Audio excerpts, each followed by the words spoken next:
Mia lived with her husband Fernando in a small townhouse in rural southern Illinois. Mia was exactly 7 months pregnant. She was very excited because she was about to give birth for the first time.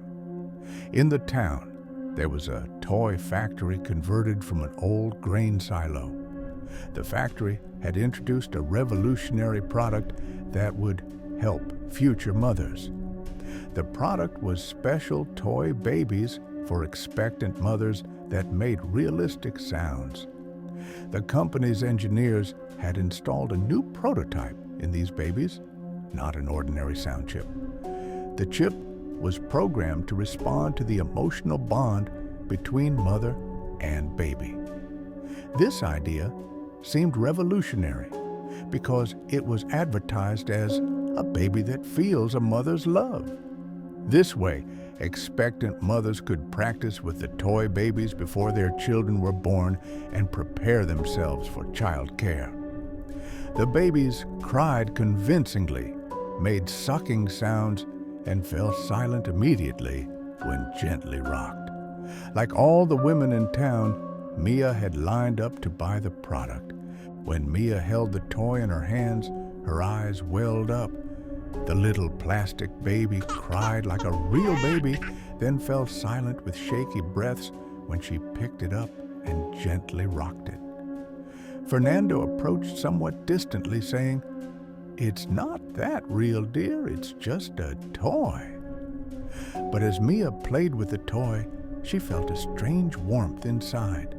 It was as if she was preparing in advance for the bond she would form with her unborn baby.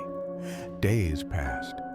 Mia practiced with the toy in the mornings and laid it next to her when she went to bed at night. Whenever the baby in her womb moved, it felt like the toy was crying too. At first, Mia thought it was just a coincidence. Then she remembered that the chip was programmed to respond to the bond between mother and baby. As the birth approached, the toy's behavior began to change. It cried more often, sometimes not stopping for hours. Normally, gently rocking the toy was enough to quiet it, but now she had to rock it a little harder, sometimes even hitting it to get it to stop. The time of birth had arrived. Mia gave birth safely, and Fernando and she returned home as a family of 3, having left as a family of 2. But that night, the toy baby standing in the corner of the house started crying. Unlike before, this time it wouldn't stop crying at all. The sound stopped for a moment, then returned with a louder scream. Fernando couldn't take it anymore, grabbed the toy and slammed it against the edge of the chair. The mechanism fell silent for a short while. As the days passed, the situation got worse. The toy stubbornly cried, even in the most secluded corners of the house, demanding more violence to be silenced. First shaking it, then hitting it on the floor, and finally slamming it against the wall. But the crying only grew louder each time. The neighbors began to be disturbed by the noise and even came to the house to complain. Mia, meanwhile, became even more obsessed. While swaddling her real babies, she was also fussing with the toy, feeling as if she had to raise both of them. As the days passed, Fernando became more and more desperate, thinking that they had to get rid of this baby. That day, Fernando was going to the city to get the spare parts he needed for his tractor and would return home the next day. He spoke to Mia. "When I get back, I'll deal with that toy baby," he said sternly. That evening, left alone in the house, Mia noticed the toy baby's cries had grown louder. The cries were so loud that the windows rattled and echoed off the walls. Mia couldn't stand the sound anymore and, in tears, grabbed the doll and started banging it against the wall. She was drenched in sweat. The crying continued. She let out one last scream and slammed the doll against the floor again and again. Finally, the house fell silent, but there had been so much noise that the neighbors had even called the police. When the police arrived at the house, the eerie silence behind the door caught their attention. It was as if none of the reported noises had come from this house. They knocked on the door repeatedly, but got no answer. Finally, they broke down the door and entered. They were horrified by the scene they saw inside the house. Blood stains on the living room walls, body parts on the floor. The dismembered body of a baby was scattered across the middle of the room. One of the police officers clutched his throat and whispered hoarsely, "My God, this can't be real." In the middle of the bloody scene, Mia sat slumped in an armchair. She had a swaddled toy baby in her arms and was gently rocking it. There was a peaceful smile on her face. I silenced it. "It's finally quiet," she whispered. At that moment, the room fell into a stone-like silence. The police officers looked at each other. The horror in their eyes spoke volumes. No one could speak. Only the sound of dripping blood and the rustling of the blanket as she rocked it could be heard. It was as if the entire house was trapped in the echo of a single sentence. I silenced her. She finally fell silent.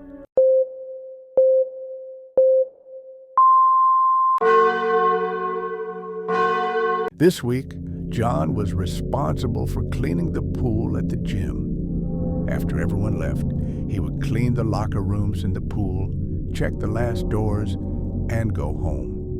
Night had fallen, and John had come to the gym for his shift. He was alone in the building. The pool had been closed hours ago, and all the doors were locked. Everything was normal, until he heard the laughter of a little girl echoing throughout the building. His eyes became ice cold. His blood ran cold. He couldn't move from where he stood for a moment. He was sure no one else was inside. Maybe it's just an echo, he thought. But the sound of bare, wet footsteps shattered all his thoughts. It was certain that someone was there by the pool. He gripped the mop tightly in his hand. Summoning all his courage, he moved toward the pool. The pool hall was dim. Only the emergency exit lights and the smell of chlorine prevailed. There were small ripples on the water, as if someone had just been swimming. But there were no wet footprints at the edge of the pool. The concrete was dry and clean. He was terrified. He immediately ran to the camera room. Looking at the monitors, he saw a small silhouette standing in front of the pool, a short silhouette, head tilted to the side, standing motionless. This time, John grabbed a stick. He headed back to the hall. When he got there, he saw that there was no one there again. He felt very strange. Had he seen wrong? Was there really someone there? Or was he losing his mind? With these questions in his mind, he returned to the monitor. There was nothing strange in the images. He thought he had seen wrong, but still checked all the doors to the hall with trembling hands. They were all locked. There was no escape. When he turned back toward the pool, he froze. A little girl was sitting in the middle of the pool. She was submerged in the water, her face hidden. John took a few steps back. The child's head slowly lifted. Her face was deathly pale, her lips stretched into a huge smile. Then she let out a loud laugh. As John tried to run away, his foot slipped and he hit his head on the ground. As he collapsed, his vision darkened. The taste of blood filled his mouth, his eyes blurred. With his last ounce of strength, he lifted his head and looked at the pool. The child was still laughing. Suddenly, the laughter turned into a scream, and the child dove into the water. The entire pool had turned blood red. The next morning, officials found John's lifeless body in the camera room, the door locked from the inside. There were no bloodstains, cuts, or bruises anywhere on his body. When they reviewed the security cameras, there was nothing unusual throughout the entire night. However, after that day, all customers who entered the pool said they heard a strange laugh coming from the bottom of the pool.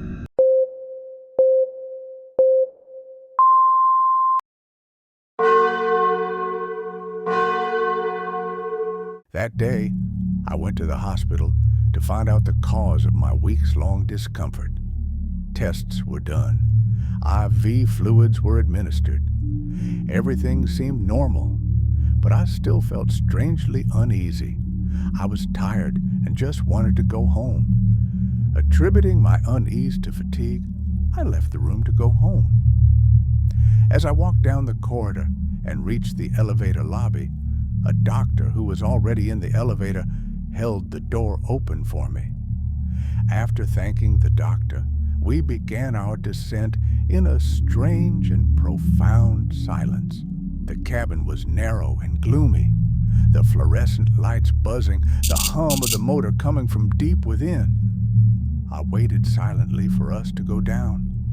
Just then, the elevator stopped on the 8th floor. When the doors opened, we encountered a small, frail child. His face was pale white, his eyes glassy and lifeless. Without looking at me, he asked in a thin voice, "Going down?" The doctor's eyes drifted to the child's wrist. I looked too. He was wearing a blue bracelet. At that moment, a cold expression appeared on the doctor's face. In a hoarse voice, he said, "No, he's going up." A few seconds after the doors closed, I gave in to my curiosity and said, "Why didn't you let the child come in?" We were going down anyway. The doctor turned his head toward me. There was a strange coldness in his eyes. "Because that child was dead. Didn't you see the blue bracelet on his wrist? Here, they marked the deceased with that bracelet before sending them to the morgue," he said. His words caught in my throat. It was as if ice was flowing through my veins, an invisible hand pressing down on my chest. The elevator finally stopped at the ground floor. Thinking the doctor was joking, I forced a smile at him. The doors opened, and I wanted to get out, taking a deep breath. At that moment, my eyes involuntarily drifted to the doctor's wrist. The doctor also had the same blue bracelet on his wrist. My blood ran cold. I felt like screaming, but no sound came out. With instinctive fear, I threw myself outside and started running. But the hospital corridor didn't look the same. The paint was peeling off the walls. The floors were damp. No light seeped through the windows. The signs had rusty letters. Pathology, morgue, autopsy. I didn't know where I was running. Every door opened into another darkness. My heart felt like it was going to burst. Just then, whispers grew louder from one of the doors, and shadows began to emerge from inside the room. The shadows glided down the walls toward me, resembling human forms, but very short. I felt a sharp pain in my wrist. I looked down. A blue bracelet glowed on my left wrist. My hands trembled. I couldn't believe my eyes. But that blue bracelet was there, on my own wrist. Tears streamed from my eyes. A scream choked in my throat, but couldn't escape. Shadows appeared around me, footsteps, whispers, the silent murmur of the dead. And in that moment, I realized my place among the living had been erased. I belonged here now,